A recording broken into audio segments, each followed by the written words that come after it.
చాలా కాలం పంజరంలో ఉన్నాక ఒక చిలుకకు విసుగొచ్చింది. చాలా కష్టాలు పడ్డ తరువాత అది పంజరంలోంచి తప్పించుకొని అడవికి చేరింది. అడవిలో దొరికే తీయని పండ్లు తింటూ తన ఇష్టం వచ్చినట్లు చెట్లమీద గెంతుతూ కొన్నాళ్లు ఆనందంగా గడిపింది. ఒక పెద్ద చెట్టు కింద కాళ్లు బోర్లా చాపి పడుకున్న ఏనుగు ఒకటి ఆ చిలుకకు కనిపించింది ఒకనాడు. ఆ వెంటనే చిలుకకు ఒక చిలిపి కోరిక పుట్టింది. ఎలాగైనా ఆ ఏనుగు నిద్ర చెడగొట్టాలనుకుంది. వెంటనే చెట్టుమీద నుండి రివ్వున కిందకి ఎగిరి తన ముక్కుతో ఏనుగు మూపురం మీద పొడిచింది. చిలుక వాడియైన ముక్కు మూపురం మీద చురుక్కుమంటూ గుచ్చుకోవడంతో ఏనుగు ఒళ్ళు విదిలించుకుంటూ కళ్ళు తెరిచింది. చిలుక చెట్టుమీదకి చేరి కిలకిలా నవ్వింది.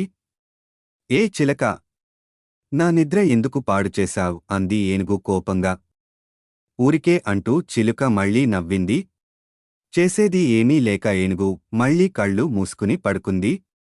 కొంచెం సేపటి తరువాత చిలుక మళ్లీ రివ్వుమని కిందికొచ్చి ఏనుగు మూపురం మీద మరోసారి పొడిచి వెళ్లి చెట్టు ఎక్కి కూర్చుంది. ఏనుగు నిద్ర మరోసారి చెడింది. ఈసారి ఏనుగు ఏ చిలకా, నీకేం పనిలేదా అంటూ కోపంగా ఘీంకరించింది. కాని చిలుక మరో 2-3 సార్లు అలాగే చేసింది. దాంతో ఇక లాభం లేదని ఏనుగు అక్కడినుంచి లేచి బయలుదేరింది. చిలుకకు అది ఇంకా సరదా అనిపించింది. మరోసారి ఎగిరి ఏనుగు మూపురం మీద పొడిచి వెళ్లి ఒక చెట్టుమీద వాలింది. ఏనుగుకి కోపం ముంచుకొచ్చింది. చిలుకకు ఎలాగైనా బుద్ధి చెప్పాలని నిర్ణయించుకొని అక్కడికి దగ్గరలో ఉన్న చెరువులోనికి దిగి తన తల, మూపురం తప్ప మిగిలిన శరీరమంతా నీటిలో ముంచింది. అది చూసిన చిలుకకు మరింత ఉత్సాహమనిపించింది. అది అనుకుంది, ఆహా!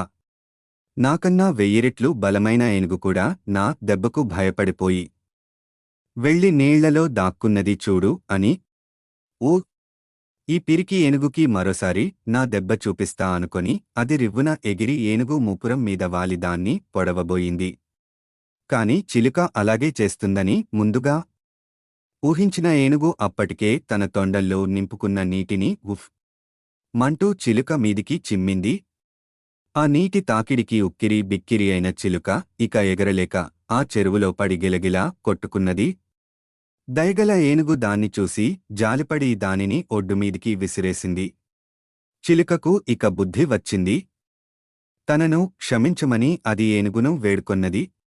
ఏనుగు గంభీరంగా చిరునవ్వు నవ్వి తన దారిన తను వెళ్ళిపోయింది. చిలుకకు పెద్దంతరం, చిన్నంతరం తెలిసింది.